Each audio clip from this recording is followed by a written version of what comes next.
Le Street Art Festival est de retour à Grenoble.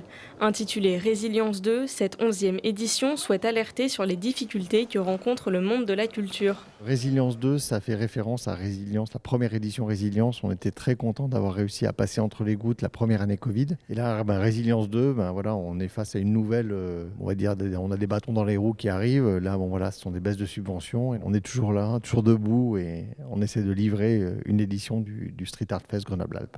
Véritable rendez-vous annuel des amateurs de street art, le festival propose une exposition à l'ancien musée de peinture, des réalisations de fresques dans les rues, mais aussi un lieu éphémère pour permettre au grand public de s'initier au graphe. Cette année, c'est à Nerpic que le Street Art Fest s'est installé. Ici, dans ce lieu éphémère, vous pouvez voir autant des artistes du festival qui sont venus nous faire des coucous et qui ont fait des graffitis assez sympas, comme vous pouvez voir derrière moi ou à plusieurs endroits sur ce lieu. Mais il y a aussi des enfants qui viennent et qui découvrent une bombe de peinture pour la première fois de leur vie, comme des jeunes qui graffent, mais plutôt de manière clandestine dans la rue et qui, s'expriment un peu plus pleinement ici.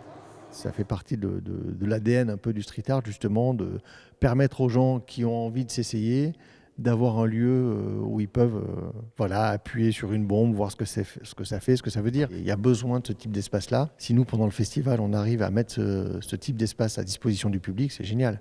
La majorité des œuvres présentées dans le cadre du festival transmettent des messages artistiques, mais certaines évoquent aussi un contexte politique compliqué. On est un des rares festivals de street art qui a la chance de pouvoir maintenir encore une certaine liberté de création et d'expression du coup des artistes. J'espère qu'on va pouvoir continuer à maintenir justement un certain droit d'expression ou droit de parole à tout le monde, y compris les gens qui vont porter des jugements politiques, et moi le premier, avec lesquels je ne suis pas d'accord. En comptant cette 11e édition, ce sont plus de 500 œuvres qui ont été réalisées dans le cadre du Street Art Fest à Grenoble.